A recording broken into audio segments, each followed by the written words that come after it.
Oh yeah.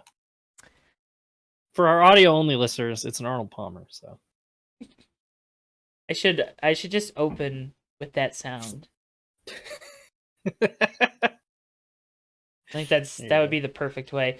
We're flying a missing man formation tonight. Yeah, we're missing Davey. Allmendinger won, and he's been partying too hard, so we're without Davey. He was up there in Charlotte on Saturday. Oh, I forgot he was at the race. Yeah, I'm pretty sure he was. Pretty sure I saw him posting pictures because he was talking about it last week. And because you can get free tickets to that race, right? Basically, yeah. I mean, I know 2 years ago they did like a free ticket giveaway. Sign up with like Blue Cross Blue Shield for something. Yeah, something like that. Which is a cool promotion, and it's a good way to try to fill the stands. Yeah. Please come to a race. Well, there's nothing wrong with that, in my opinion. I mean, it's they're paying all that money to sponsor the race. They want to comp a bunch of tickets. Is what it is. So. I appreciate it as a consumer. So yeah, well, exactly. I mean, that's Wow, we were on topic tonight to start. Yeah, I know. A rare on-topic start to the podcast.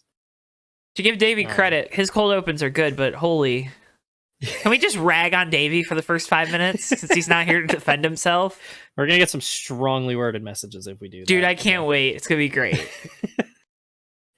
Did I do anything this week? I raced 2 days in a row and got a migraine from it, so that's fun.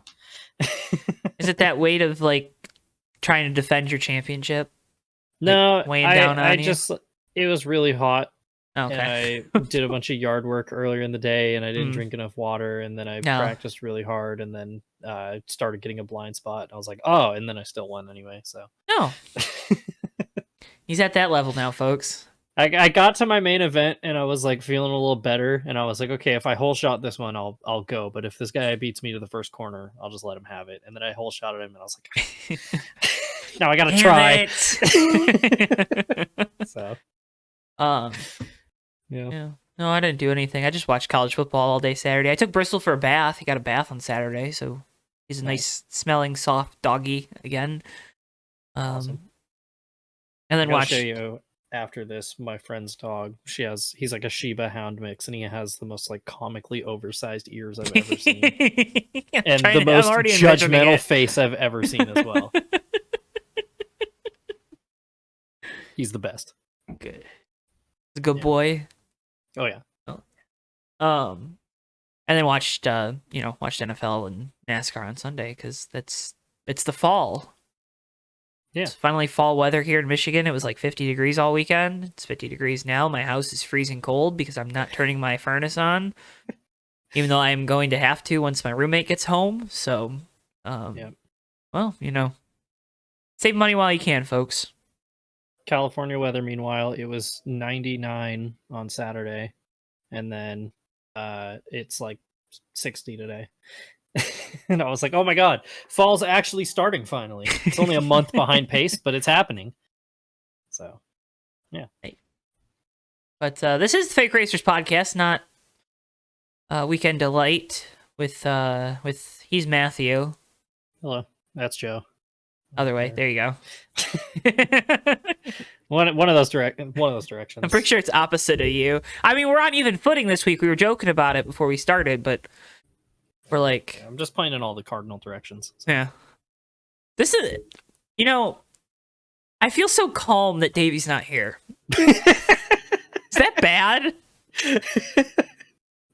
I could do like a fill in on Davey. Like I can talk some mad shit about Daniel Hemrick when we get to the Xfinity Okay, race. all right. Okay. As long as we're reaching that quota. All right. But let's get into hot laps because AJ Allmendinger has won his third career Cup Series race, despite the rumors, and we can talk about it, but that's what we're supposed to do because it's a podcast after all. But rumor is he's going back down to Xfinity. We'll talk about that later, and kind of the Xfinity silly season being a little weird right now, but dominates this race. I mean, he leads the most laps out of anybody. I think he led the last 33 was the stat. 3 or 4 really good restarts there at the end to kind of hold on to it. Like And every one of those restarts too, I was just anticipating. I was like, "This is when it's gonna get stupid, isn't it?" Because Yep. it was like over and over and over again, and he was just He like did give cooking him a title on chance. every single one. Yeah. Yeah. Yeah. Great drive though. What does it say about the emotion that he showed in winning? I think the coolest. That's one of the coolest things about like AJ when he wins. It's because like he treats every win like it could be his last. And he kind of hinted at that with his interview too, where he's like, you never know when the next one's going to come. But like, I think it's a big part of it too. Is it, you look at how long he spent kind of in the cup midfield, just seeing if can he make it, and then all the years with Kaulig to where now he is a force on ovals in the Xfinity Series and on the Cup Series occasionally, and he is as good of a road racer as he's ever been. So I think it's a lot of like, A, you don't know when your next win's ever going to come, and B, like this is 10 to 15 years of just grinding away at your craft, and it's finally paying off.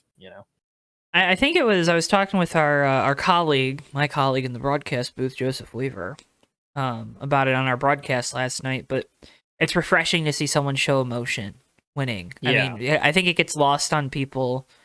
I think it was Weaver. It was somebody was saying. I'm pretty sure it was Weaver though, so he's getting the credit.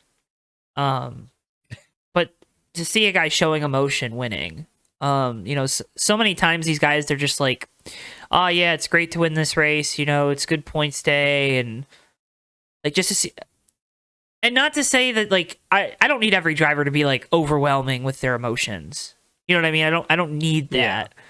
But to be willing to be vulnerable and show that emotion with how high it is for him, especially speaking of AJ, that's just really cool. And it shows how important these races are, right? Like, I think people get, we talk about like William Byron winning, he's won 5 or 6 races this year, whatever it is, or Truex has won 3 or 4, and, these guys, they win all these races, and it's like each one, it feels like they're less and less excited to win. And for AJ, even when he was in Xfinity, it didn't feel like any one of those wins he was like any less excited. Oh, yeah. But there's also, like, if you look at AJ's interviews, there's a difference in his level of excitement between his Cup and Xfinity wins, too. Yeah. You know what I mean? Like, which is, again, I think does a good job of showing how important the Cup Series is and to win in the Cup Series. I mean, it's the top form of motorsports in the United States.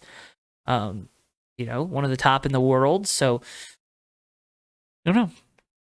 Yeah, I think a big part of it, too, is a lot of it is, like, the points format, where I feel like at this point in time, if you're in the playoffs and you win a race, it's more of a relief almost, because it's like, okay, we don't really have to stress about what our next couple weeks, we're on to the next round and our standing's better. But for AJ, he's in a position where like you're kind of just racing for pride at this point. It reminds me a lot of, you can look at like Ricky Craven's first career win, where it's like he's not really in a points battle or anything, it's just like this moment of like relief. So I think that's another thing that makes especially makes that special, is like there was no extra motivation for AJ to go out and win this week. He just went out and did it, because they just wanted to win so badly. Yeah. So yeah. It was cool. Wasn't cool, there were some big names eliminated from the playoffs. Bubba Wallace was eliminated despite having a really good run. Brad Keselowski was eliminated despite having a great season, but of course road course in the wreck last week at Talladega comes back to bite that team. Ross Chastain, the wreck last week at Talladega, finishing 36th, I believe, comes back to bite that team. And the other big one is Kyle Busch, who at one point this year was one of the favorites to win the title, also eliminated after this round. I don't know if any of those guys are surprises with the way their seasons went, and I would say, based on early season momentum, Kyle Busch and Ross Chastain were, like, if you were to tell me back in April or June that either of those guys would have been knocked out, but considering how the last few months have gone, like, they've both been just irrelevant, it seems like. Yeah, and I mean, Kyle was right up there in the mix when it mattered, but, you're not going to be making moves on AJ Allmendinger on a road course more often. I mean, to go back quickly to that, I mean, the way he adapted to Byron catching him and gapping him again afterwards. It was like, Kyle in a car that probably wasn't driving nearly as well, and he's not the most acclaimed road course racer. Like, it was going to take a miracle for Kyle. The fact that he was even up there to begin with, though, was kind of like vintage Kyle almost. Right. Yeah, I do. It stunk that Bubba got knocked out, especially because of, and we could always talk about, we have talked about the way NASCAR handles its like chicane cutting penalties.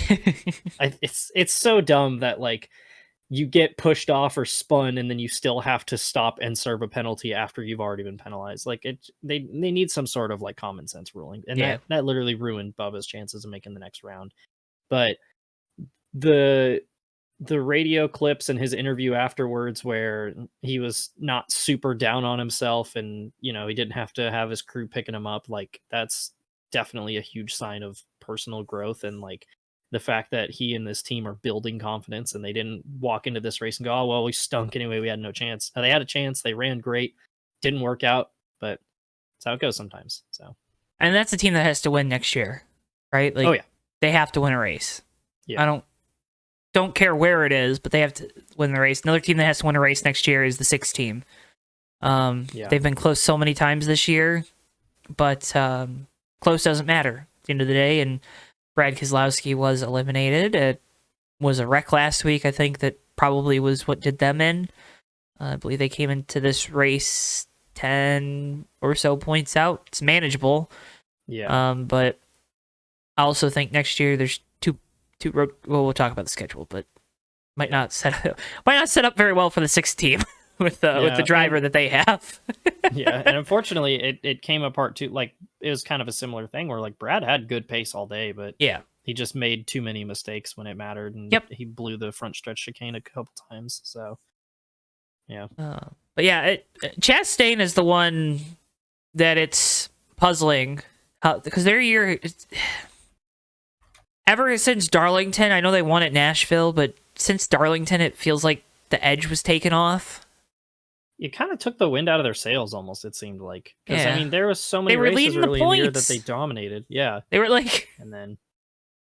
I don't know. They've been like barely like a fringe top 20 team at times, too. And I think a big part of that, too, is just like a natural regression, Like, you look at a big thing during that span was... 2 of the 4 Hendrick cars were complete question marks of who's going to be driving them every week, it seemed like. And, Bowman and Elliott have gotten more on pace.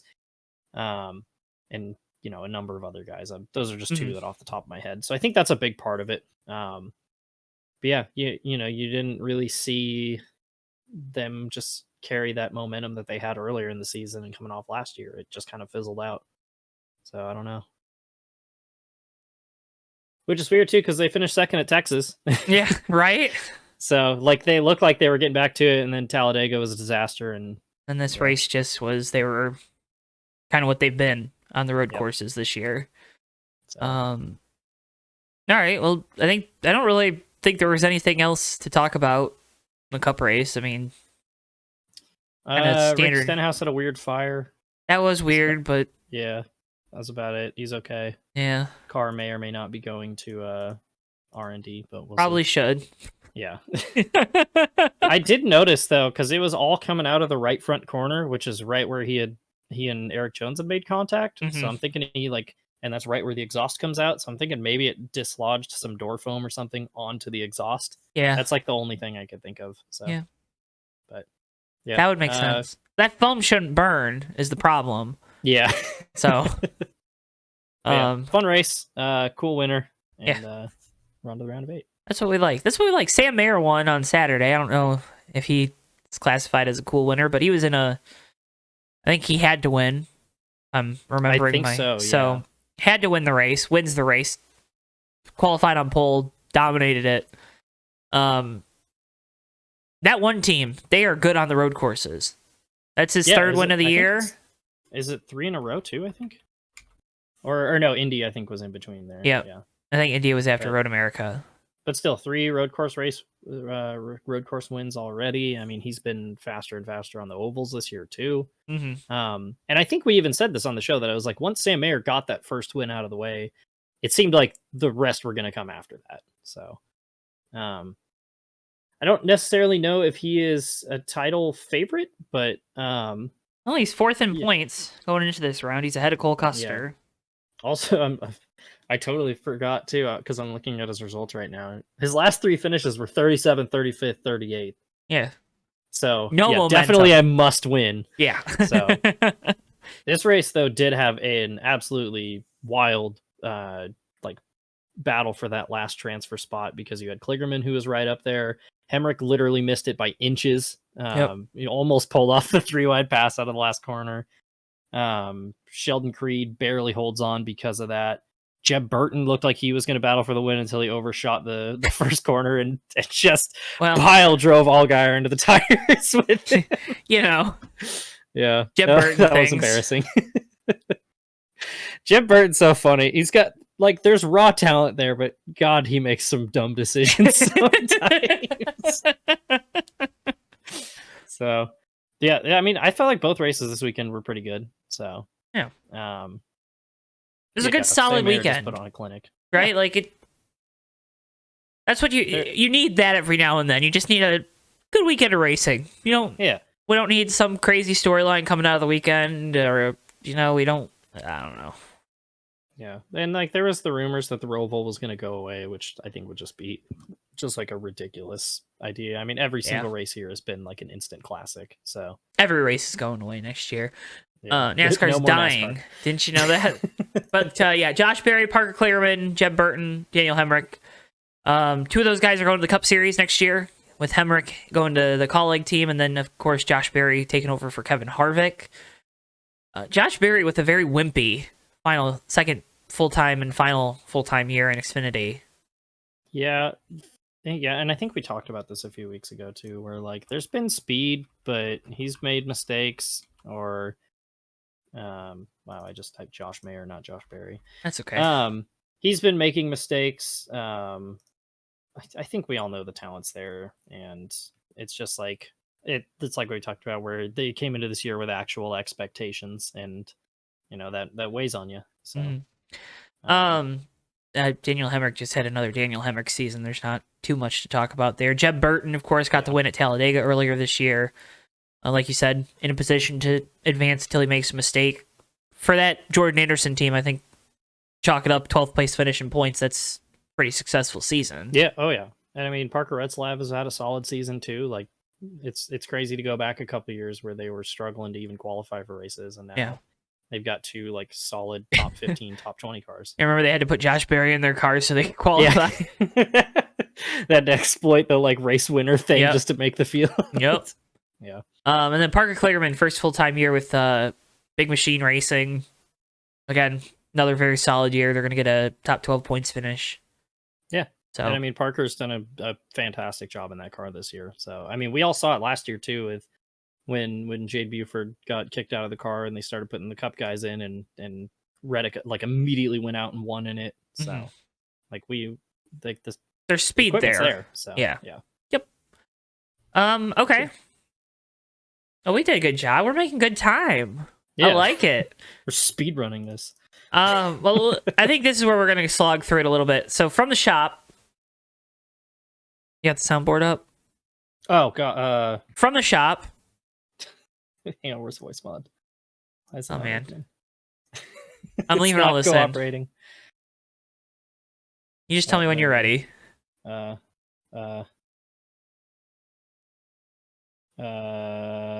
I'm ready. All right, let's go to From the Shop. Okay, there we go. I hope you guys liked all the build up from that. The pipes. 2024 NASCAR National Series schedules were released. I'm going to go through a couple of changes with you, okay? I want just instant reaction. Starting off the year with 2 super speedways, Daytona 500 and then Atlanta. I don't know about that. Okay. Texas moving to the spring, out of the playoffs. I have no... out of the playoffs, that's good. Okay. Let's just get it over with. North Wilkesboro returning as the All-Star race. Awesome. Love it. Iowa being added to the Cup schedule because no Montreal. Sucks that we don't get Montreal. If they improve the short track package, it could be a great race. So we return to the Indy Roval or Oval. I hope it works. I hope it's good. That's what I have to say. Daytona is moved out of the last race before the playoffs. I like that move a lot. Darlington being the last race before the playoffs. That's a banger. Also love that. The first round of the playoffs containing Atlanta, Watkins Glen, and Bristol. That's gonna be certified bra moment. It's gonna suck, but it's also gonna be really good. And Phoenix still being the finale. Not a huge fan. Okay. We all know why it's there. So. Yeah. Okay, let's talk about some of these things a little more in depth then. Good initial reactions. I agree with you on most of them. Yeah. Trying to think of which one I didn't. Texas being moved out of the playoffs, that is an absolute win, right? Like, yeah. They get to go in the spring. I think that's a more favorable date for them. It's the one thing that sucks is for race fans in Texas, both of your races are in the first half of the year. Yeah. That kind of blows. You have to almost wait a whole year. As someone that lives in the portion of the country where they only come up here in the summer, it sucks, but you know what? It's better than It's better than nothing, right? Yeah, right. Yep. Oh, you mentioned it earlier. I forgot to say, but Charlotte Roval coming back. That's a thumbs up from you, I'm assuming. Yes. That's a thumbs up. I think they talked about it a little bit, but again, having one race on the oval, one race on the road course, it kind of adds emphasis that, okay, you can only win on the oval once a year, and it's the Coke 600. Yeah. I've always believed you need more unique racetracks, despite hating the fact that they only go to my racetrack once. So, if you could have an extra racetrack on the schedule but still use the same venue, I think that's a win. No double headers on the schedule, despite that being a rumor that was floating around because, of course, we have the 2-week Olympic break this year since it's NBC's portion of the schedule with the Olympics. So that kind of sucks, in my opinion, because you 2 weeks off in the middle of the year, but I'm assuming it's better for the teams than only having one off week. Yeah. I still think that they could definitely squeeze a couple off weeks in there somewhere, just because it's such a grind for these crew guys. Well, and the problem is they don't want to go too far into the NFL season. Yeah, that's the problem. Yeah. So Iowa's the big one, right? That's the only new track on this schedule this year. It's going to be a Sunday night race, 7 p.m. on NBC. Or on USA, I'm sorry, it won't be on NBC, but it is NBC's first race of their portion of the schedule, I believe. That's such a good move. I know you said the thing about the short track package, but I think progressive banking and multi-groove, and I think it's not going to matter. Yeah, I've definitely seen a lot of discussion about how, the next gen has worked on these tracks with multi-grooves really well, so that definitely, even if it's not great, they've been rumored to go to Iowa for 15 years now for the Cup Series, so it's cool that we're finally getting there. Hey, it's the only track that's purpose-built to race cars in the 21st century, too. Don't forget about that. Oh, yeah. It's the only one with, built with safer barriers in it. Yeah. So, that's awesome. Good for Iowa. I hope it's not a one-off. Same. I hope it's not, we can go to Montreal next year. We're going to go to Montreal. If you want to take, it'd be cool, but we could do both. Yeah, I mean, take a date. I don't like taking dates away from racetracks because it sucks. But if you're gonna take a date away from a track, take a date away from Richmond. You can take a date away from Darlington. I know everyone loves Darlington so much and racing there twice a year. Guess what? We don't need to race there twice a year. We can race there once a year and still be fine. Yeah. But it's hard to find one to take away. I guess. I mean, does Vegas need 2 races? Not really. No. But the problem with that is Kansas would be one. It has to be a NASCAR track, most likely, to take a date away. Yeah. That's the problem. Yeah. Doesn't have to be, I guess, but so that's kind of where you're at with that. Daytona, the second Daytona race not being immediately before the playoffs. I think it should be. that has made that race so intense, so enjoyable to watch. I still think it's going to be intense. Yeah. But the picture is going to be so much more clearer going into that last race before the playoffs. Yeah, I guess the part of me is I did enjoy the intensity and the weight of that race, but I'm imagining it from the perspective of, say, somebody like Bubba Wallace this year, where you're going in that race and you don't have to worry about, 15 other guys who are just gonna chuck an absolute Hail Mary as their You last only got to worry about chance. Eric Jones. Yeah. And not to say that guys like Corey LaJoy and Yeah. whoever's going to be on the bubble are not circling that race, but it's just one notch down from just the unhinged anxiety that race is. And the other thing that's kind of, I feel like it's been lost in the shuffle, Atlanta being moved into the playoffs means it's one less wild card in the regular season. Yeah, true. Right? Yeah. Did it matter this year? Not really. I think William Byron won the July race and Joey Logano won the spring race. Did it really matter? At the end of the day, it didn't, but it could in the future. Yeah. So I don't know. I don't know how I feel about 2 super speedways and 2 road courses in the playoffs. I like that we. It's a little. I saw people sketchy. I saw people making fun of Ben Kennedy for this schedule being something a child wrote. I saw that comment a lot. I understand what you're saying. I don't think that's a good way to look at it, because people always ask for the schedule to be shaken up, and it should be shook up. And they shook it up, and just because you didn't like how it got shook up, you're complaining?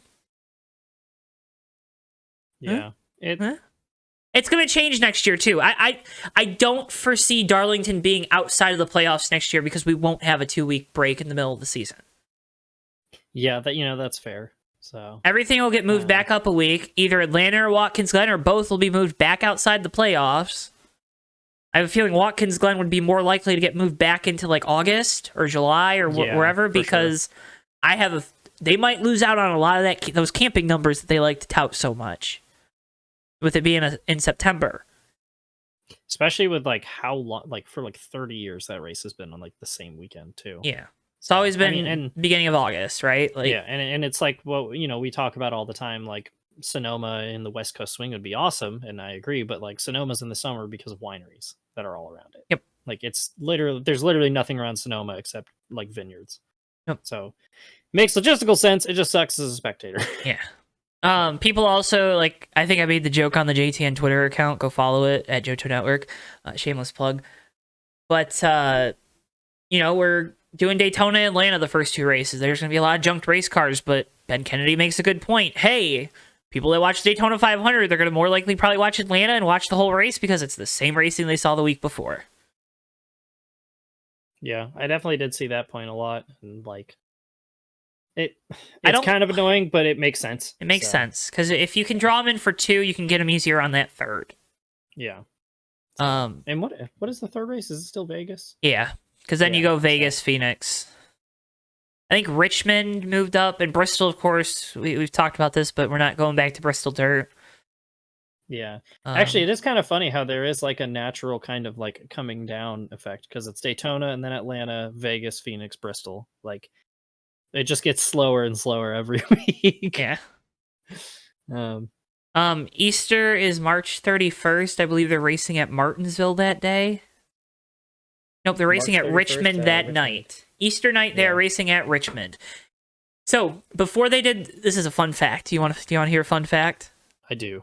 All right, so before the Bristol Dirt races the last 2 years that were run on Easter, the only other time NASCAR ran on Easter was at Richmond Raceway because of a snowstorm that postponed the race to Easter Sunday. I remember as a kid that Easter Sunday there was never races on, and I was like, that's weird. So yeah, I mean the schedule. I think the schedule's better the way it is now. So yeah, you go Daytona, Atlanta, Vegas, Phoenix, and then Bristol. So that's your first 5. Then you go to Coda. Then you go to Richmond, Martinsville, Texas. So that's kind of a little stinky. Go to Texas, and then go back home for 2 weeks, and then go back to Texas. 3 road courses in 4 or 3 short tracks in 4 weeks is kind of weird too. They've always done that though. I don't know because Are they really? Because I always know It's- Bristol and Martinsville are close, but I don't remember Richmond being that close to them. I'm pretty sure they were back to back to back this past year too. Huh. They've been like that. Dover kept its date, so that's good. Like you said, Kansas still has 2 races. Darlington has 2 races. But yeah, I don't know. The Nashville Cup race is slated to be a 3:30 Eastern start. A little worried about that because it gets hot in Tennessee in June. And yeah, I was gonna say that seems like it's not gonna be a good time. Also, could we not have the Chicago Street Race at 4:30, please? Yeah, That's needs to be earlier in the day. Silly geese. but the ratings, Joe. Okay, whatever. The magic numbers that some company makes up to tell you how good the thing did means we need to start later. Of course. But yeah, I mean, I like the schedule. I think it's a good schedule. Both Richmond races are night races. Yes, finally. They're both Sunday night races too. Less cool, but still cool. Okay. We need Saturday night race. We need more Saturday night races, don't we? Dude, yeah. It's like some Saturday night short track action. The only Saturday night race we have is Bristol. That's weird. Right? Let me see. Let me make sure that's correct. No, Daytona's a Saturday as well. Okay, but so there's only 2 Saturday night races. Yeah, that's weird. Oh. Remember when the All-Star race used to be on a Saturday night, right? Yeah, why is it not? Why is it anymore? not a Sunday night? Yeah. What's so much more prime about a Sunday? There are no standalone dates on the Xfinity schedule next year, I believe. Let me just do a quick zoom through the schedule. Oh no, Portland. Portland's a standalone. That is the only standalone date on the Xfinity Series schedule next season. That's pretty lame.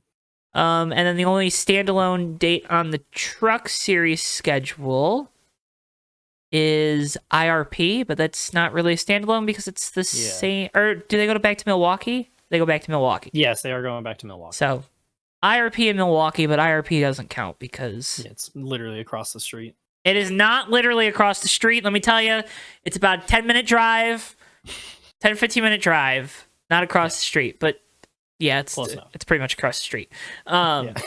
So, but yeah, I don't know. I like shaking up the schedule. You have to shake it up. I feel like the changes are good. I'm not going to do the whole song and dance about 2 super speedways and 2 road courses in the playoffs. Deal with it. The playoffs races should change. Hopefully we actually get to see the Xfinity Series race at Chicago this year also. Yeah, really. That stunk. That did stink. Speaking of the Xfinity Series, Hailie Deegan announced she will be moving up to the Xfinity Series to drive for AM Racing. Pretty much Ford's new factory team. Hailie Deegan and Riley Herbst, basically, yeah. Is Riley going to the AM Racing team? I don't know. Know what you're saying? Because I've heard Stuart Haas is shutting down their Xfinity program, and I wouldn't be surprised. Oh my gosh. Who knows? Who knows? It's like Xfinity silly season is crazy. Yeah, it's about to get even weirder. Why is that? Well, we'll get there. I mixed feelings about this because, like, you know, a lot of people have grappled onto the one Xfinity start that Hailie made last year, and she ran really well, and everybody was like, there it is. Maybe the Truck Series just doesn't fit her skill set, but it's been like 3 years, and it should fit. Your skill set should be that by now. Right. That said, I also did get awoken to the dumbest beef that I don't care about, which is that apparently Hailie Deegan and Dean Thompson, I forgot his last name for a second, have some kind of beef when they're both running 19th every week in the Truck Series. Who knows? That's cool. I can't tell you how much I don't care. It's I hope it works out. But like, you know, I've been on record for saying that I think Hailie being successful would be really good for NASCAR and just like racing as a whole. But like, if she doesn't do well next year, then what's the excuse then? you know. No, she's racing for AM Racing. Oh, true. I'm telling you, that will be the excuse. Yeah. So, and like the fact too that like Brett Moffitt might be gone from that team means that's like a measuring stick that's gone. So, who knows? I don't even know. So, yeah, I don't. Ford's in a weird spot right now. Let's talk about it. What is Ford doing? Yeah. Who do they have in developmental? Roush doesn't have a development program anymore. Like once Cindric got to Cup, they were like, "All right, we're good." Like Penske was. Which power to them. Yeah. Like Stuart Haas. I mean, they've got Custer, and that's not really developmental. That's relegation. That's more like we developed you, and then it didn't work out, and so now you're here again. Because we refuse to change anything. Yeah, just figure it out, forehead. What's wrong? That's pretty much that has been SHR. Like, yeah. Hey, Chase Briscoe, you're struggling. Figure it out. So now it's like, well, we'll steal other people's development drivers who are over the age of 30. Yeah, Josh Berry, get over here. And Ryan Preece. Yeah, we want to hire a real race car driver. I like because Davey's not here, so he can't defend what SHR is doing. To be fair, I don't think he even defends them. I think he knows that Ryan Preece is just caught up in the wave of garbage that's going on over there. It's so confusing how they can have as many resources as we think they have, and struggle as much as they have this year. And this is the second in 3 years that they've like struggled like this. I'm just trying to think of like what because ThorSport, yeah, they're running Fords again. So it's almost like they tried to set up a ladder again, but like nobody. They don't have anyone. Yeah, nobody worthwhile's come through it. Like Zane Smith, he left. How long? Yeah, they literally the one promising guy they've had in their system. They're like, yeah, we don't need him.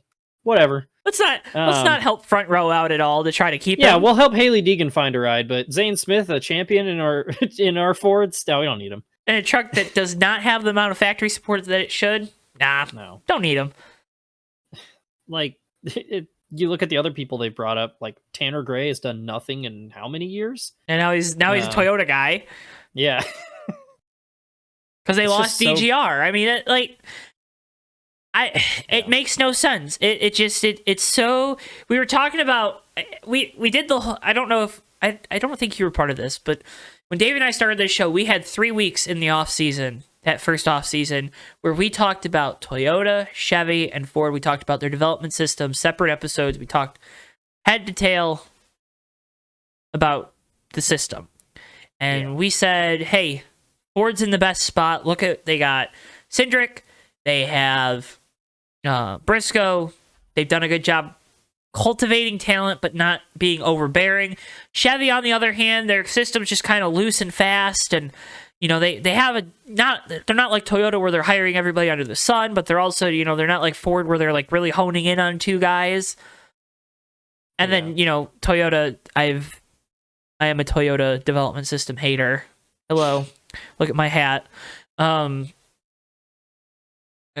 We talked about Toyota and how they have too many people, right? Yeah. Because they believe in lottery ticket luck. If I get enough lottery tickets, I'll win. Ford says, hey, I'm going to pick my lottery tickets. I'm going to bet on these guys. I'm going to make an informed decision. Chevy's like, well, I'm going to buy 5 lottery tickets and I'm going to pick the numbers myself. Yeah. So Chevy has a ton of development drivers, but they also have a ton of Cup teams for them to go to. Exactly, and that's the problem, right? Like Toyota doesn't have them, and Ford, who knows? I would hope Roush gets involved in that development program because I see Brad is running 3 years more, maybe. Yeah. I think he's right. He's probably once he gets that win, I think it's going to be pretty quick to him saying, "All right, I'm done." Yeah. I did my job. Pretty much. Yeah. And then who knows what Penske's going to do? Because again, Joey Logano's still super young, right? Ryan Blaney's obviously young. I say super young, but Joey Logano's like 30. He's 33, yeah. Yeah. But again, he's already like a 10-year Cup veteran, which is so he's got crazy. 10 more years. Yeah. It's just going to be another 10 years of like all that for a Logano win. Yeah. What are they going to do with the 2-car? Austin Cindric had to go out this past weekend and say, yeah, I'm returning to the 2-car. That's weird. Yeah. But they haven't performed this year, but neither has the rest of the team. Blaney's in the round of 8, but I haven't been impressed with the 12 team. No. I don't know. Sports development system is so weird. And let's talk about the other weird things happening. The guy that just won the Cup race, he's moving down to Xfinity. Maybe not now. I just have to remind everybody how ahead of the curve I was on saying that something weird was going on at Kaulig. For Ty Dillon, supposedly. After Atlanta, when I said something's going on at Kaulig, and you guys were like, no, that's crazy. And then look what's happened the last few months. Justin Haley. He's leaving for Rick Ware? Yeah. What? Yep, that. And then AJ Allmendinger just won a Cup race, and all we're talking about is him getting demoted? Yeah. What? He still doesn't know what car he's going to be driving next year. And like the worst part is, I don't know what car I'm going to be driving. I just know I'm going to be driving for Kaulig. Like, you know how weird that is? And now Chandler Smith might be leaving because he wants to go back to the Toyota mothership and go to Gibbs. And when Chris Rice was asked about it, he's like, money talks. I'm like, what? He had a really weird interview about that too. Yeah. Where he basically just kept telling everybody to go to talk to Chandler Smith's agent. It was like, oh God. Like, how frustrating. If you're Kaulig, how frustrating can that be? Because we don't know if they're doing something weird or if the drivers are being weird or what's going on there. I don't know if you listened to Justin Haley when he was on the Dale Jr. Download, but Dale asked good questions. And Justin Haley talked about how, I believe in this process. There's a good relationship there with RFK. RFK's on the up. Okay, I can buy into this. Yeah. I believe Rick Ware. I believe he's going to make investments and all that, right? Why is Chandler Smith leaving to go to Gibbs when there's no, it doesn't make sense. It doesn't seem like there's a future. I guess he's trying to get in on, the sweepstakes for Martin Truex's ride? That or the Legacy Motor Club, ride, if they eventually decide to kick Eric Jones out again. Oh my God. Why would you say that? I'm not rooting for it, you don't have to say it! You know how happy I was? Little boy Joe always rooted for that 43 Cheerios car. And then to see his favorite driver get to drive that 43 car despite being kicked out of an awesome opportunity, you know what? I was okay with it. I was happy. I was like, oh, I can wear 43 merch and it'll be good. And now you're telling me you're going to take that away from me, Matt. You're going to take that away from me. I'm not going to take it away from you. Blame Joe Gibbs. I'm blaming Dave Wilson. Yeah. That's TRD head guy for folks out there that don't know. I had an article pulled up about this. About Chandler Smith, but there's just so much weirdness going on. They won a bunch of they won 2 or 3 races at the beginning of the year, and then they've just been quiet. They won Richmond. Oh, that's right, they did win Richmond. Yeah, Chandler won. Oh my God, or no, yeah, that is Las Vegas was the one he got past, right? Yeah, so they won at Richmond. They have one win. Yeah, he won at Richmond, and then he just kind of went. I mean, that's like what we talked about. Kaulig just as a general just hasn't been very fast this year, and but he's just kind of gone back to running where you would expect a rookie to run, and now it's like, oh, he's leaving, and it's like, what? Okay, I don't know. I don't get it. Yeah, I don't. It's so weird how. A year and a half ago, Kaulig was the hot spot to be, and now it seems like they're struggling to find a second driver in either series. Well, so the rumor is Ty Dillon's going to the second Kaulig Cup seat. Why Ty Dillon is getting a third opportunity? I don't know. Over AJ Allmendinger, who knows? Money probably, because as Chris Rice said, money talks. Could it be that Chandler Smith is annoyed that he's not getting the Cup opportunity when he's outperformed Daniel Hemrick all year? Maybe. I don't know. Yeah, I guess. Which is weird because he's driven the third Cup car every time they've rolled it out. Yeah. But again, I think that's another money talks. Yeah. So I don't know, man. It's so weird. What are we doing? Even then, like, okay, you're like, if he was like, let's say, at least mad that Hemrick is getting the cup car over him, like what part of Chandler Smith is looking at that and going like, no, but if I will be the one who's gonna win races for Kaulig and make the playoffs, like I'm ready. It's like I don't know, man. Anyone? I mean, AJ won a race, but Yeah, it's not like they've been great this year. no, it's just so bizarre. It's just so much weird energy. Yeah, I don't know.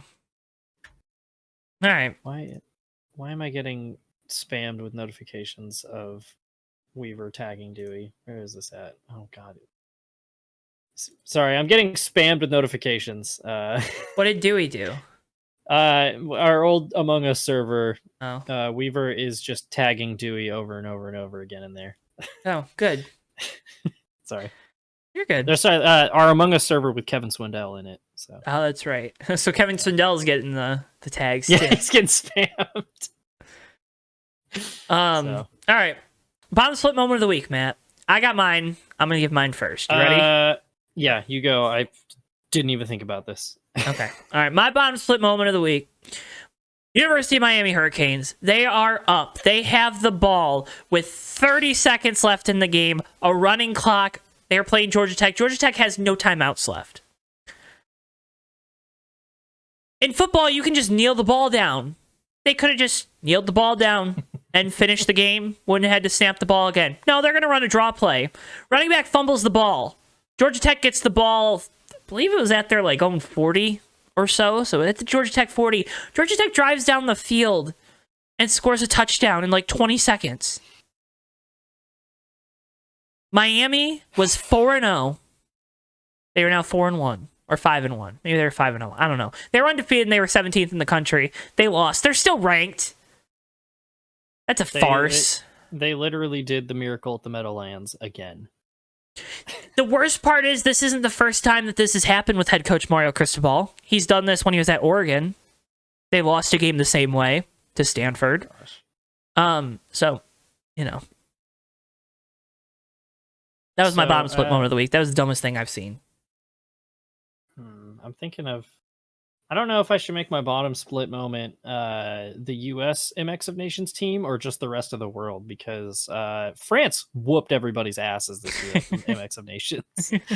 I'm going to go with the U.S. because they couldn't find a team all year. Like, they were struggling to find anybody who would go race.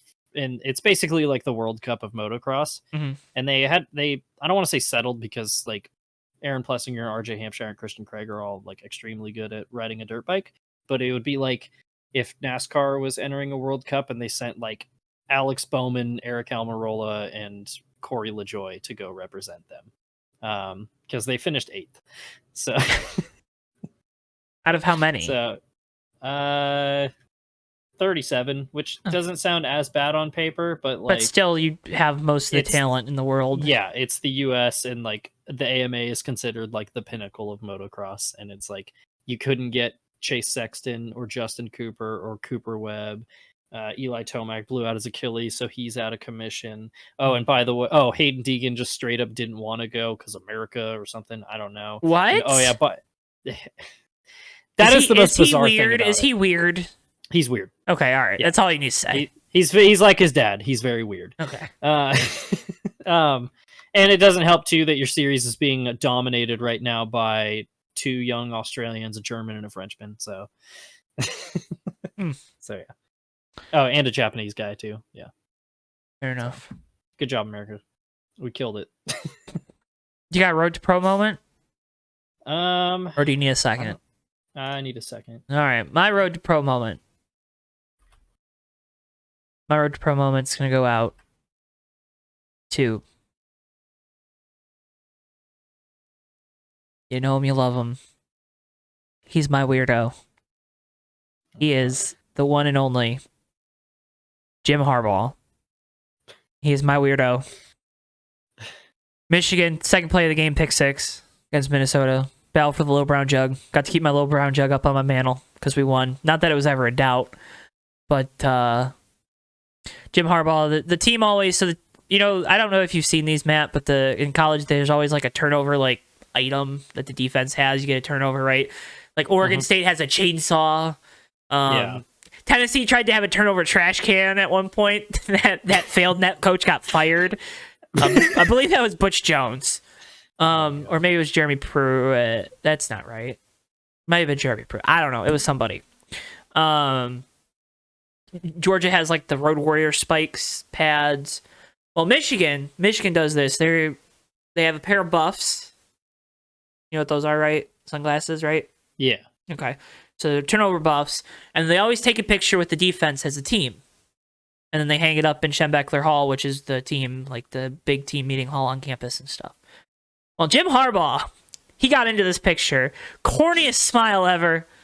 That's my Road to Pro moment. The other thing was they have a video of it, but he always like plays catch with the quarterback before the game because Jim Harbaugh's just a weirdo.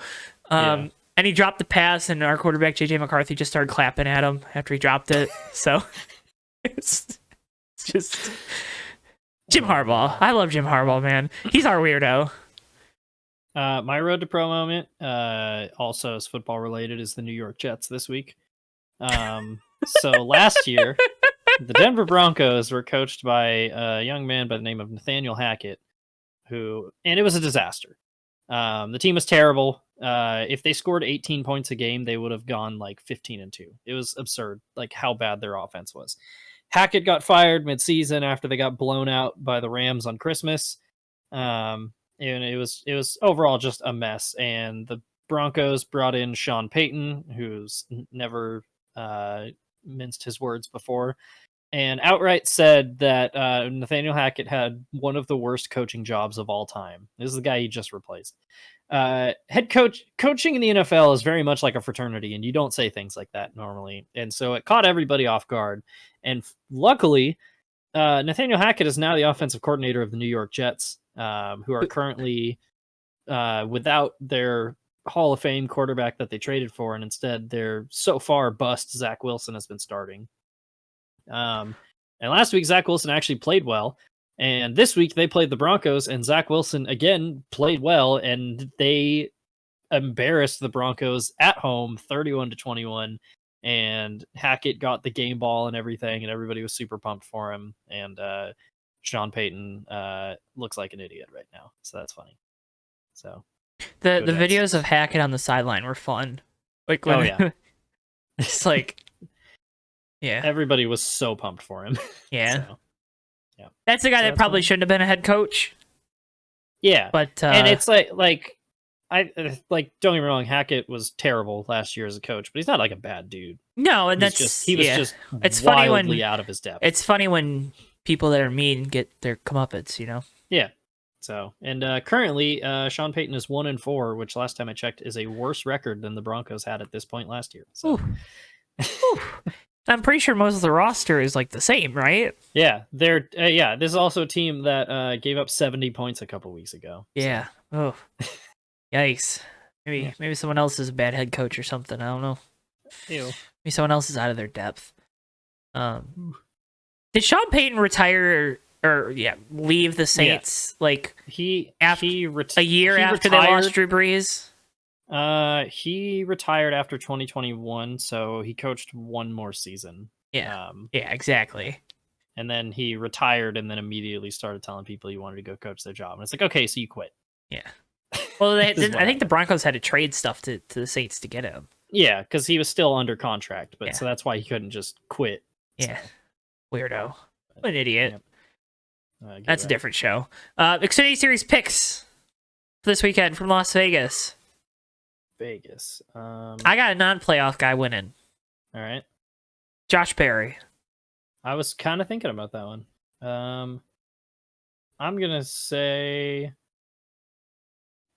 Sheldon Creed. I'm feeling dumb. Let's do it. Also, I'll pick for Davey Parker Kligerman. Okay. Cup Series from Vegas. You want to pick for Davey first? Ryan Preece. All right. Who you got?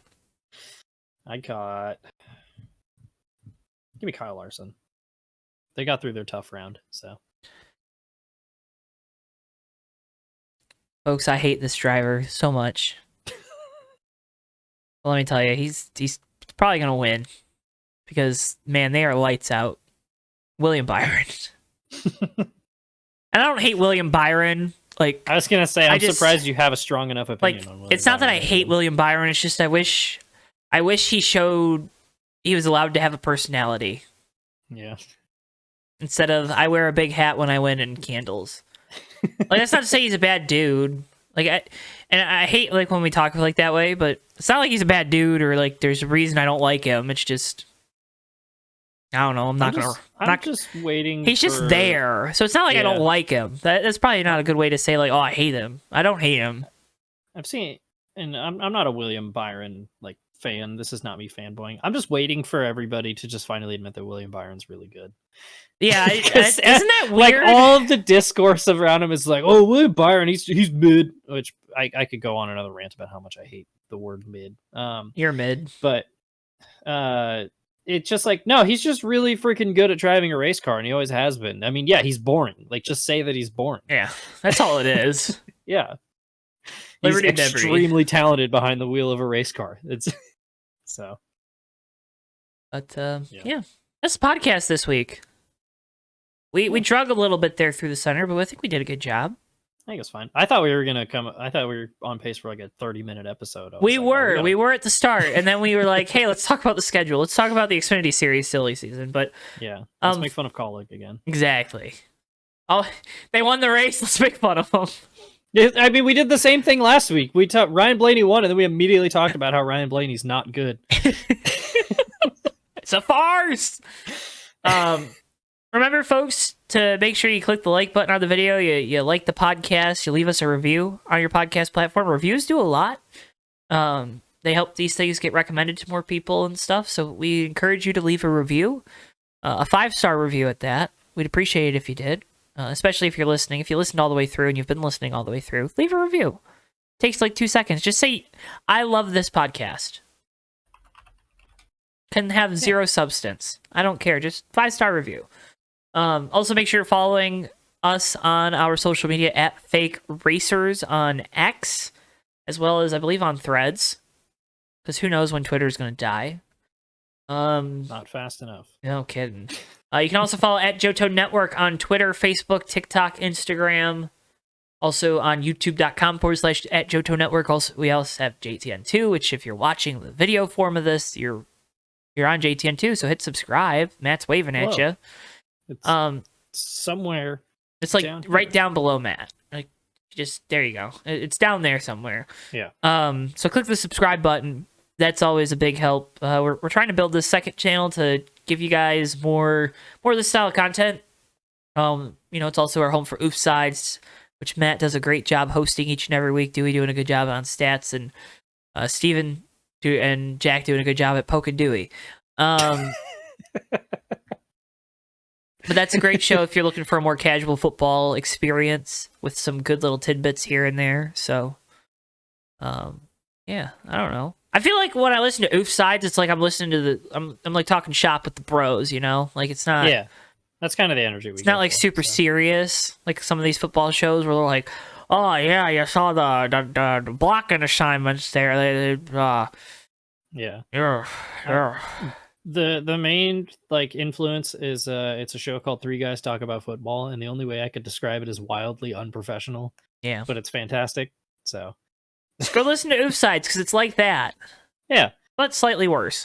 That wasn't a dig. That was just a okay. that is wildly accurate. You looked very sad when I said that. Oh, did I? Yeah, I was like, oh, I wasn't trying to be mean. Like.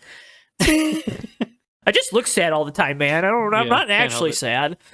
But we want to do more content here on JTN2. It's kind of what I've been striving to do. So if you could hit the subscribe button over here, that would help give me motivation.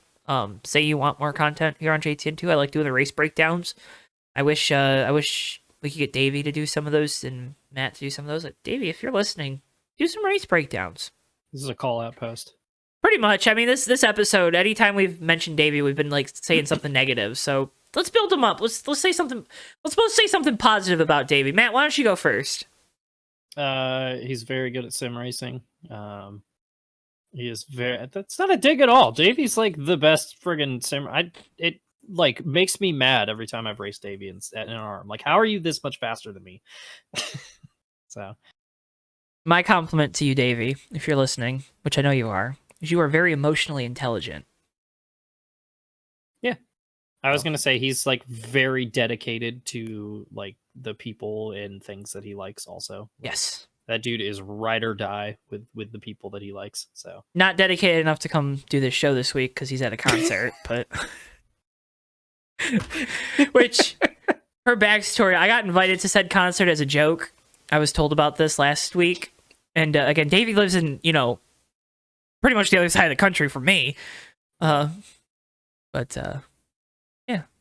Other side of the country from you too, Matt. I mean, quite literally the opposite. Literally the other side of the country from me. Yeah.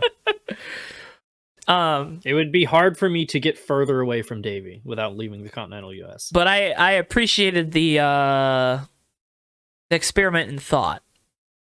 Yeah. So we love you, Davey. We missed you this week. We won't tell you that next week, but we missed you. Yeah, you got to make it to this part of the episode if you want to hear that. So. Yeah. We'll see. We'll see if he sends us a message. We'll see if he makes the post this week. Again, follow at Fake Racers. Follow at Johto Network. Folks, we can't thank you enough for watching, for listening. Like, subscribe, comment, do all those things, and we will see you next time here on the Fake Racers Podcast. Goodbye.